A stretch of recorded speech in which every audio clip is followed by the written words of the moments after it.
अब आपको पढ़ना है स्वप्रेरण, नया टॉपिक सेल्फ इंडक्शन। इसमें ये बताया गया है जब किसी कुंडली में, इसकी परिभाषा क्या है, जब किसी कुंडली में वैद्युत धारा प्रवाहित की जाती है तो इसमें मुख्य धारा के अतिरिक्त एक प्रेरित धारा भी उत्पन्न हो जाती है जो मुख्य धारा में होने वाले परिवर्तन का विरोध करती है। इसको ऐसे समझा जा सकता है, एक प्रैक्टिकल करके आपको बता रहे हैं। यहाँ पर एग्जाम्पल, एक कॉइल है, कुंडली है, कुंडली के परपथ में एक धारा नियंत्रक, जिसे रियोस्टेट कहते हैं, RH, धारा को नियंत्रित करने वाला, एक बैटरी के धन ध्रुव से जोड़ देते हैं और यहाँ पर एक की लगा देते हैं, कुंजी लगा देते हैं। बैटरी का नेगेटिव टर्मिनल है। इस समय जैसी धारा को ऑन करते हैं तो इसमें धारा बहने लगती है। इसका रियोस्टेट में धारा को क्या कर रहा है, यहाँ से यहाँ की तरफ कर रहे, तो धारा का मान बढ़ाया जाता है। तो इसमें प्रेरित धारा की दिशा, धारा इस टाइप से इसमें बहेगी। ये है मुख्य धारा, ये मुख्य धारा है। मुख्य धारा के विपरीत दिशा में एक के धारा उत्पन्न हो जाती I', धारा के बढ़ने का विरोध करती है। इसको प्रेरित धारा कहते हैं। इसी धारा से उत्पन्न हो रही और इसका ये विरोध कर रही, और इसके देखो कैसे बढ़ने का विरोध कर रही। जैसे इसको यहाँ से धारा नियंत्रक से धीरे धीरे बढ़ाते हैं तो इसके विपरीत दिशा में प्रवाहित होने लगती है, तो बढ़ने का विरोध करती। देखिए घटने का भी विरोध करेगी। यहाँ पर अब इसको ऐसे समझा जा सकता है, कॉइल के यहाँ ये धारा नियंत्रक बना दे रहा है,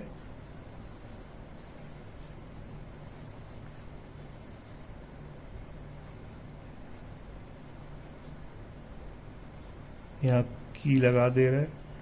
अब धारा नियंत्रक को क्या, धारा नियंत्रक से परपथ में प्रतिरोध बढ़ा देंगे तो धारा का मान क्या हो जाएगा, कम हो जाएगा। धारा का मान कम होता है, जैसे जैसे धारा का मान कम करते हैं, देखो ऐसे धारा का मान कम कर रहे हैं तो उसी के साथ चलने लगती है, उसी के साथ चल देती है।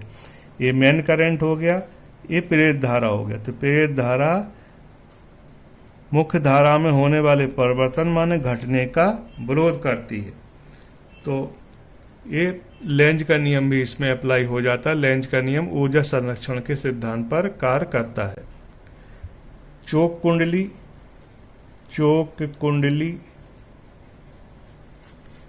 चोक कॉइल स्वप्रेरण पर आधारित है। इसका एक एग्जाम्पल हो गया, चोक कुंडली स्वप्रेरण की घटना पर आधारित है। अब आपको पढ़ना है स्वप्रेरण गुणांक या स्वप्रेरकत्व,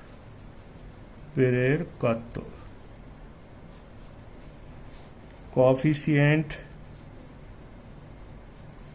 ऑफ सेल्फ इंडक्शन और सेल्फ इंडक्टेंस। कुंडली की बात हो रही है तो किसी कुंडली में फ्लक्स ग्रंथिताओं की संख्या या किसी कुंडली से बद्ध कुल चुंबकीय फ्लक्स, जिसे फ्लक्स ग्रंथिताओं की संख्या N∅ भी कहते हैं, उसमें प्रवाहित धारा I के अनुक्रमानुपाती होती है। N कुंडली में फेरों की संख्या है, 1 2 3 4 5 फेरों हो गए, फेरों की संख्या हो गई। इसी टाइप से N फेरों की संख्या है तो N×5 इसको फ्लक्स ग्रंथिताओं की संख्या कहते हैं, या कुंडली से बद्ध कुल चुंबकीय फ्लक्स से कुंडली में प्रवाहित धारा के अनुक्रमानुपाती होता है। N∅ इज इक्वल टू, ये समानुपाती का निशान हटाएंगे तो यहाँ से एक कांस्टेंट निकल के बाहर आ जाएगा। इस कांस्टेंट का नाम स्वप्रेरण, कुंडली का स्वप्रेरण गुणांक या स्वप्रेरकत्व कहते हैं। L से रिप्रेजेंट करते हैं। L is equal to N∅B upon I। तो यहाँ से L की क्या डेफिनेशन हो जाएगी, स्वप्रेरण की क्या परिभाषा हो जाएगी, किसी कुंडली में फ्लक्स ग्रंथिताओं की संख्या और उसमें प्रवाहित धारा के अनुपात को स्वप्रेरकत्व कहते हैं, या ऐसे भी डिफाइन कर सकते I इक्वल 1 लिख लें तो L is equal to N phi B। जब किसी कुंडली में एकांक धारा प्रवाहित हो रही हो तो उसका स्वप्रेरकत्व या स्वप्रेरण गुणांक उसमें उपस्थित फ्लक्स ग्रंथिताओं की संख्या के बराबर होता है। अब इस L का मात्रक क्या होता है? हेनरी होता है। इस L का मात्रक हेनरी होता है। फैराडे के विद्युत चुंबकीय प्रेरण के नियम के अनुसार, फैराडे के विद्युत चुंबकीय प्रेरण का नियम क्या कहता है? E equal minus N delta phi B upon delta T. इस वाले सूत्र से देखो क्या उत्पन्न होता है। E इक्वल, इस n को अंदर ले जाएं, delta N phi B upon delta T. अभी हम लोग पढ़ के आए हैं N delta phi B is equal to L I. E equal क्या हो जाएगा? Delta L I upon delta T. L कुंडली का स्वप्रेरण गुणांक नियत है, बाहर आ जाएगा, delta I upon delta T हो जाएगा। तो यहां से कुंडली में उत्पन्न प्रेरित विद्युत वाहक बल धारा परिवर्तन की दर का विरोध करता है। इसी से प्रेरित विद्युत वाहक बल उत्पन्न हो रहा है और इसी का ये विरोध करेगा। कुंडली का अगर परपथ बंद है, इसलिए इसमें प्रेरित धारा भी उत्पन्न हो रही जो मुख्य धारा में होने वाले परिवर्तन का विरोध करती है प्रेरित धारा। अब देखिए यहाँ पर एल की डेफिनेशन क्या हो जाएगी? ई upon delta I upon delta T. ऋण चिन्ह तो केवल बता रहा था कि धारा परिवर्तन की दर का विरोध करता है। L equal E upon delta I upon delta T. Numerically या आंकिक रूप से, संख्यात्मक रूप से, आंकिक रूप से यदि delta I upon delta T is equal to 1 हो जाए तो एल इक्वल ई हो जाएगा। तो जब किसी कुंडली में धारा परिवर्तन की दर एकांक हो तो उसका प्रेरकत्व या स्वप्रेरण गुणांक उसमें उत्पन्न प्रेरित विद्युत वाहक बल के आंकिक मान के बराबर होता है। यहाँ पर 1 हेनरी की डेफिनेशन भी दी जा सकती है, 1 हेनरी की परिभाषा भी दी जा सकती है।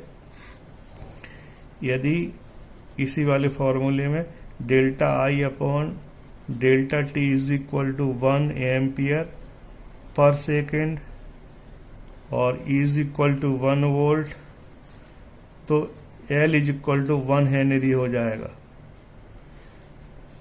जब किसी कुंडली में 1 एम्पियर प्रति सेकंड की दर से धारा प्रवाहित हो रही हो तो उसमें उत्पन्न प्रेरित विद्युत वाहक बल का संख्यात्मक मान 1 वोल्ट होगा और उस कुंडली का स्वप्रेरकत्व 1 हेनरी के बराबर होगा। अब है स्वप्रेरण गुणांक के मूल मात्रक एवं विमाएं। मूल मात्रक क्या होगा, विमाएं क्या होगी? तो यहां से फार्मूले से L equal E delta I upon delta T, delta T ऊपर पहुंचा दें, ई डेल्टा टी अपॉन डेल्टा आई। तो L इक्वल हो जाएगा ई का मात्रक होता वोल्ट और समय अंतराल डेल्टा टी का सेकंड होता है, डेल्टा आई का होता है एम्पियर। V बराबर होता है W upon Q. Volt is equal two joule पर कूलाम। तो इस वोल्ट को क्या लिखेंगे? जूल प्रति कूलाम, यहाँ पर सेकेंड, यहाँ पर एम्पियर। जूल को एम के एस पद्धति में करें कन्वर्ट या तो kilogram metre square second minus 2 into second. यहाँ पर कूलाम क्या होता है? एम्पियर इंटू सेकेंड अपॉन फिर एम्पियर से मल्टीप्लाई हो जाएगा, तो सेकेंड से सेकेंड कैंसिल हो जाएगा, तो मूल मात्रक इसका आ जाएगा, एल का मूल मात्रक kilogram metre square second minus 2 ampere, ampere का नीचे एम्पियर स्क्वायर ऊपर पहुंचेगा एम्पियर पावर -2 ये इसका मूल मात्रा हो जाएगा। इसी को देख करके हम इसका बीमीय सूत्र एल का बीमीय सूत्र है, स्वापेरण गुणांक का बीमीय सूत्र हो जाएगा mL2T-2A-2 ये इसका बीमीय सूत्र हो गया।